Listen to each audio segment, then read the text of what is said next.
Bonjour tout le monde. Aujourd'hui à Sur la route de nos festivals, nous sommes dans la belle municipalité de Saint-Ludger-de-Milo pour la 9e édition de Milo en rodéo.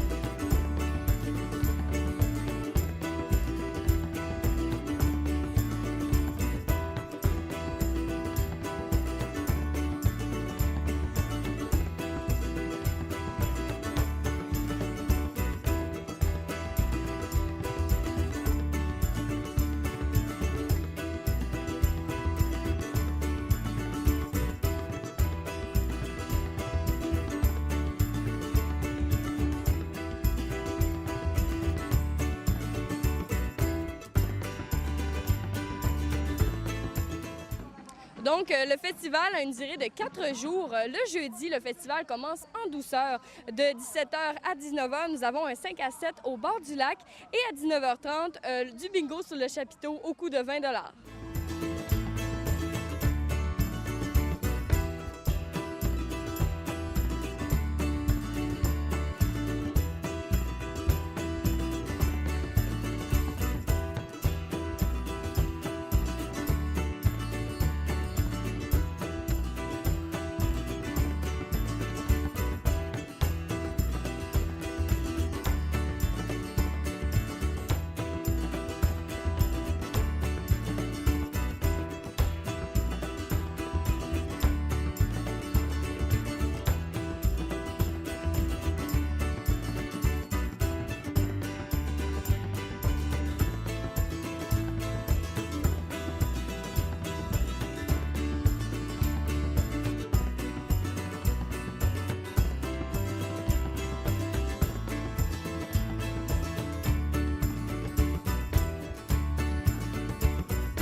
Vendredi, c'est une grosse soirée. De 17h à 19h, encore un 5 à 7 sur le site. Vers 20h, c'est relever le défi qui se déroule ici dans le manège. En fait, c'est une compétition de chevaux, tout simplement. 21h, cette année, nous avons eu le spectacle de Steve Degagné sous le Chapiteau, donc, et le Grace Band, sans oublier, c'est important de le préciser. Donc, vraiment, environ 600 personnes se sont rassemblées ici sous le Chapiteau. Ça débordait. Vraiment une belle soirée qui s'est terminée avec DJ Bruno sous le Chapiteau.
Le samedi, le site ouvre dès 8h avec un gros brunch, donc n'importe qui peut venir bruncher. De 9h à 11h, c'est l'atelier Groupe Nature animé sous le Chapiteau. Vers 10h, c'est le début des compétitions de Gymkhana au manège encore, donc vraiment très attendu le Gymkhana dans les rodéos. De 14h30 à 16h30, animation de danse avec Linda Gagnon. De 13 h à 17 h, les Fous du Roi, donc des clowns, des très grandes personnes et plein de choses pour s'amuser, des jongleurs, ainsi de suite, qui sont ici pour divertir vos enfants. Vers 18 h, c'est un souper méchoui et soirée Jello Musique. Jello Musique qui est très attendu, je n'en ai entendu parler. 20 h, une course à relais à pied, ce qui est assez spécial pour un festival, mais vraiment intéressant. 21 h, un spectacle de cracheurs de feu, des Fous du Roi encore. Et 2 h, la fermeture du site.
Donc, le dimanche, encore pour les leftos, le brunch débute à 8 h.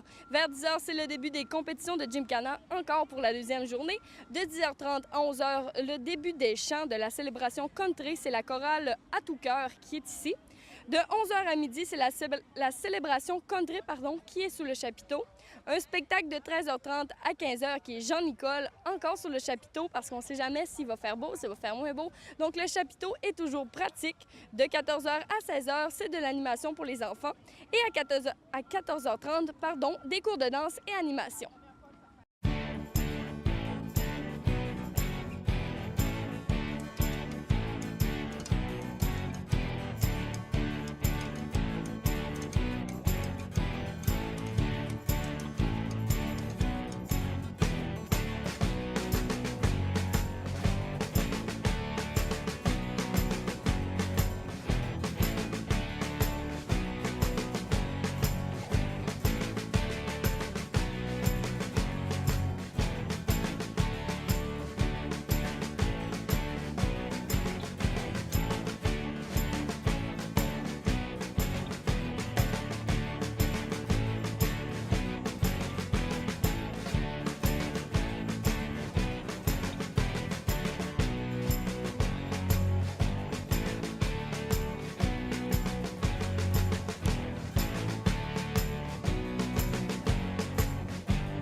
Voici la partie de l'émission la plus attendue, la partie bien-être.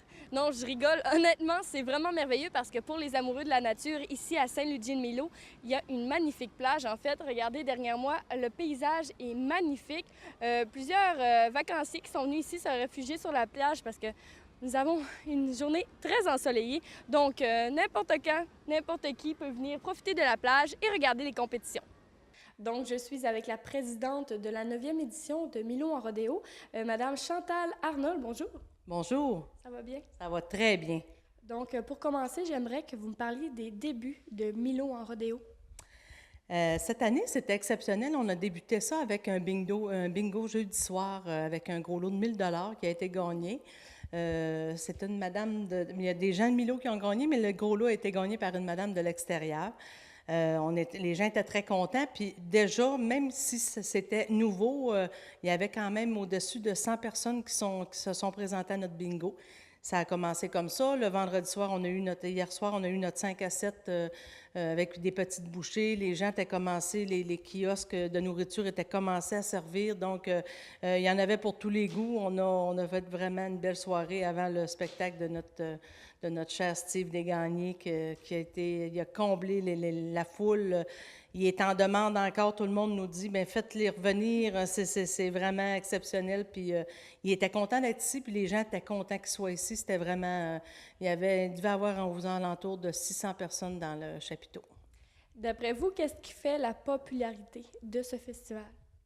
Bien, tout d'abord, c'est sûr que les compétitions de Gymkhana, même si il y a des gens qui disent on connaît moins ça, mais c'est quand même de plus en plus connu. Ici, à Milo, on a la finale du Gymkhana. Donc, c'est avant Saint-Tite, là, c'est la finale, je pense, régionale. Ça fait en sorte que notre festival est très... après ça, le site est tellement... on a tellement un beau site. Les riders se convainquent tout ensemble en disant c'est le plus beau site, un des plus beaux sites où on va. Ils ont de la place pour faire pratiquer le chevaux, ils ont de la place pour les promener. On a vraiment un beau site. Ça, c'est en fait. Puis après ça, bien, c'est sûr, puis sans oublier, une des premières raisons de la réussite, c'est nos commanditaires, nos bénévoles. Sans eux, là, oublie ça, on n'a pas de festival, là, c'est clair. Voulez-vous me parler un petit peu de l'historique de Milo en rodéo? Comment tout ça a commencé? Ça a commencé, ça, c'était des gens de Milo qui ont été à celui de Saint-Léon, qui avait le Gymkhana. Le maire de la municipalité, sa fille, fait des compétitions de Gymkhana. Donc, Marc a contacté quelques personnes à Milo. Bon, ils ont été voir ça. Ils ont commencé un petit comité. Écoute, la première année, c'était vraiment... mais ça, tout de suite, les gens ont embarqué. Les commanditaires ont embarqué aussi. Donc, ça a roulé sa bosse là, depuis 9 ans. C'est vraiment... On se prépare déjà. On a commencé déjà à penser pour notre 10e édition, notre 10e anniversaire. Donc, c'est ça. C'est comme ça un petit peu l'historique du début du Milo en rodéo. Pour les cantines mobiles ainsi que les petits commerces, est-ce que c'est vous qui les approchez ou c'est eux qui viennent vers vous? Pour la plupart, c'est eux qui voient. D'abord, on est sur le site touristique, donc avec les pamphlets puis le bouche à oreille, ben ça fait en sorte qu'il y en a beaucoup qui nous contactent. On a quand même une liste, puis ça se parle entre eux autres. Moi, j'étais à Chambord, j'ai parlé avec des gens qui étaient là, des kiosques. Fait que je dirais que c'est pas mal moitié-moitié. On a des téléphones, mais on fait des téléphones aussi. On les invite. C'est sûr que les gens sont toujours libres de venir ou pas. Mais écoute, on a même un monsieur de la Gaspésie. Ça fait 2 ans de fil qu'il vient. Puis il est enchanté, il adore ça venir ici. Il arrive le mercredi soir avec son petit campeur, puis il est bien content. J'ai vu qu'il y a plusieurs structures gonflables, des activités pour les enfants, donc vous misez vraiment familial? On mise beaucoup familial, oui, parce que les gens, la fin de semaine, ça travaille toute la semaine, ça veut passer du temps avec les enfants. Fait que je pense qu'on englobe le plaisir pour tout le monde. Là, c'est vraiment... oui, on mise beaucoup sur ça. La place des enfants va toujours avoir une certaine priorité pour nous autres, oui. Voulez-vous nous parler un petit peu de la programmation du samedi et du dimanche et de la plus grosse soirée? Qu'est-ce qui se passe? Vraiment, là, on a parlé du vendredi, mais vraiment le samedi. Bon, comme là, ce soir, là, ben aujourd'hui, là, le Gymkhana a commencé aux alentours de 10h30. Ça va bon train. Ça n'arrête pas là, jusqu'à 5h. Il y a un break pour l'heure du souper. On a notre souper Michoui qui est ce soir avec Tendance Traiteur d'Alma. Déjà, on vient de faire le calcul. Là. On a au-dessus de 300 cartes de souper de vendues. Donc, ça devrait aussi aux alentours de 350 soupers. Le chapiteau est là. On a Jello Musique à soir en musique qui va faire danser le monde. Il va arriver, il doit être sur le bord d'arriver. Il va s'installer, puis il va commencer à mettre de la musique puis mettre de l'ambiance. On a le Grand Prix Barry à 20h au niveau du manège Grand Prix Barry. Ensuite, on a la course à relais. Ça, c'est nous, les gens du comité qui organisent ça aussi. Puis à 21h30, on a le cracheur de feu. Ça se passe dans le manège aussi. Ça, c'est la troupe Les Fous du Roi qui sont ici après-midi. Ce soir, ils font le cracheur de feu. Donc, c'est pas mal ça. Demain matin, on a notre célébration country. Après ça, on a la messe, écoute, pas la messe, la chorale de tout cœur. On a une très belle chorale qui pratique depuis une couple de mois des chansons. C'est toutes des chansons country. C'est vraiment beau. Ça se passe sous le chapiteau. On a les déjeuners encore demain matin qui sont le brunch. Toute la journée du Gymkhana. En après-midi, on reçoit Jean-Nicole. Toi, tu le connais sûrement pas. Oui! Parce que, bon, Jean-Nicole, il va être ici en spectacle demain après-midi. Donc, ça englobe pas mal, là, puis au travers toutes les autres activités, là, les structures gonflables. Il y a plein de choses à faire. Je me demandais, est-ce que c'est difficile de contacter les artistes comme ça, de niveau connu? Tu sais, c'est sûr, parfois, des artistes locaux, c'est plus facile. Mais quand vous allez chercher des artistes qui viennent de plus loin, est-ce que c'est difficile? Non, à venir à date, on n'a pas eu de difficulté. Bon, Steve Desgagnés, il est dans la région, on a contacté son agent. Jean-Nicole, ça faisait quand même 2-3 ans que on attendait plus l'occasion propice pour le faire venir, mais lui, il nous contactait aussi de temps en temps. Oui, ça l'intéressait depuis 2-3 ans là, de venir faire un petit spectacle ici. Puis, donc, ça va être une belle après-midi du dimanche là, que les gens vont pouvoir venir voir le spectacle. Ceux qui n'ont pas déjà le passeport, la journée de demain, même pour le spectacle de Jean-Nicole, c'est 5 $ pour rentrer sur le site au complet puis voir le spectacle. Donc, je pense que les gens qui n'ont pas déjà le passeport puis le bracelet pour la fin de semaine, bien, ils peuvent venir à la journée. Finalement, pour terminer, avez-vous des projets futurs pour Milo en rodéo? Voyez-vous en grand?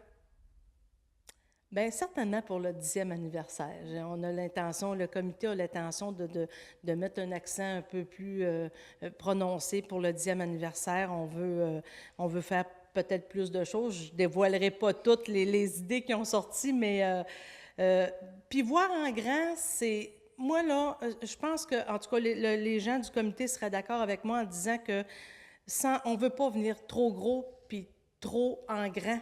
Parce que souvent, c'est là que c'est plus difficile après de ramener. Quand tu arrives avec une année financière, que tu as un petit peu plus de difficultés, bien, c'est dur de ramener puis rabaisser un petit peu les spectacles. Ah, bien, on va y aller moins cher, là, on a moins d'argent.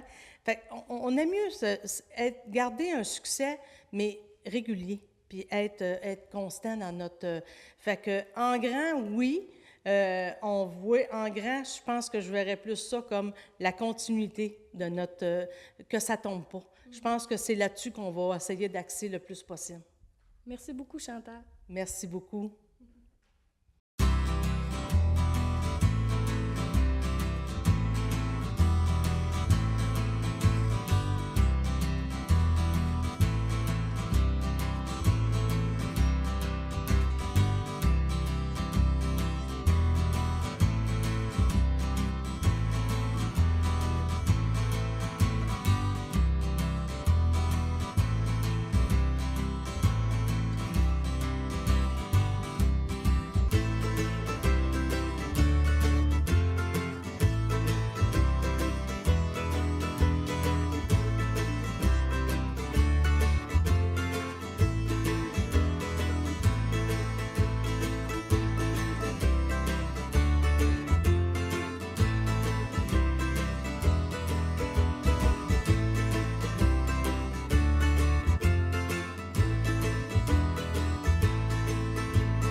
Donc, il y a vraiment une panoplie de choses à se mettre sous la dent. Je suis vraiment surprise parce qu'il y a des stands de nourriture qu'on voit pas partout dans les festivals. Entre autres, Croque-Bonbon, un stand spécialement pour les sucreries, pour celles et ceux qui ont la dent sucrée. Ensuite, Monsieur Fondu, qui est, d'après moi, mon favori parce que je suis une fanatique des fruits et du chocolat. Donc, il fait de la fondue au chocolat avec des fruits qu'on peut tremper à l'intérieur. Bien sûr, la traditionnelle cabane à patates qui est aussi sur le site. Ensuite nous avons des structures gonflables pour les jeunes. Donc, toute la journée, ils peuvent s'amuser. Ils sont tous ouverts. De la surveillance, bien sûr, parentale est nécessaire. Mais par contre, les jeunes y adorent toute la journée, je dis bien, à partir du matin jusqu'à pas à la fermeture du site, mais à peu près sur l'heure du souper, les structures gonflables sont ouvertes. Donc, beaucoup de jeunes s'y amusent et c'est vraiment plaisant.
Pour les intéressés qui veulent se procurer un passeport pour les prochaines années, ils sont disponibles au marché Milo, au dépanneur Les Cousines, Bar du Lac, la Maison Gourmande, restaurant Bar L'Union et au Régal Express. Donc, c'est ce qui conclut notre émission Milo en rodéo. La semaine prochaine, on se retrouve au Festival des Brasseurs. Pour moi, je m'en vais profiter du beau temps.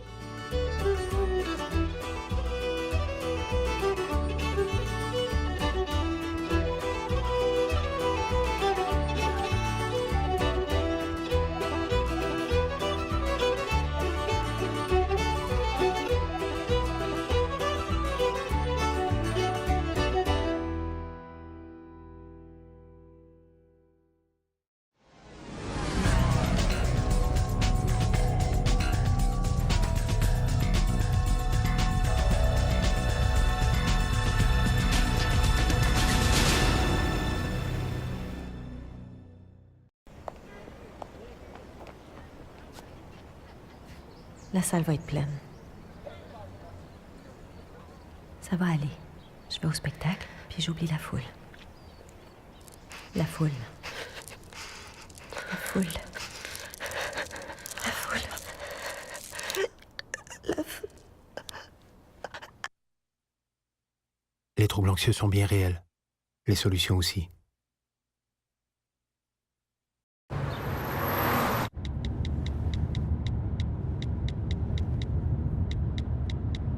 Je suis pas censée faire ça, mais je peux pas m'empêcher de texter. Je suis pas censée quitter mes enfants, mais je peux pas m'empêcher de mourir.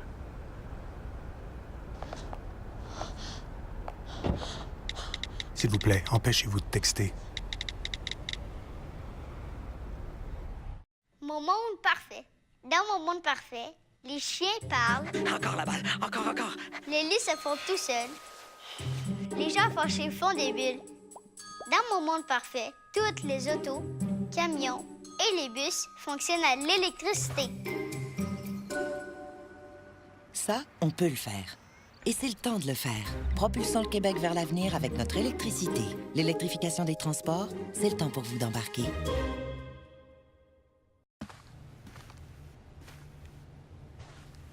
Faut que je prenne l'ascenseur. Ça va bien aller.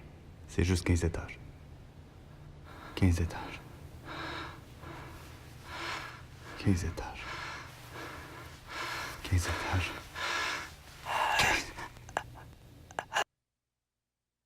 Les troubles anxieux sont bien réels. Les solutions aussi.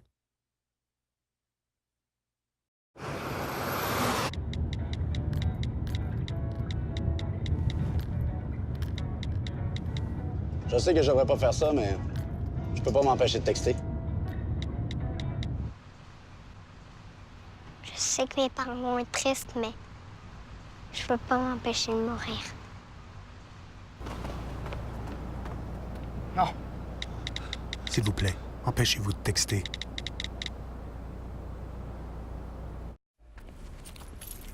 T'as pris de la drogue. Tu ne devrais pas conduire. Tu vas te faire arrêter. Les policiers peuvent détecter toutes les drogues. Mais comment ils peuvent savoir je suis gelé? Muchacho, ta façon de marcher, tes yeux, ta lenteur. Et puis je te ferai remarquer que tu parles un pigeon. Chez toi, je prendrai un taxi.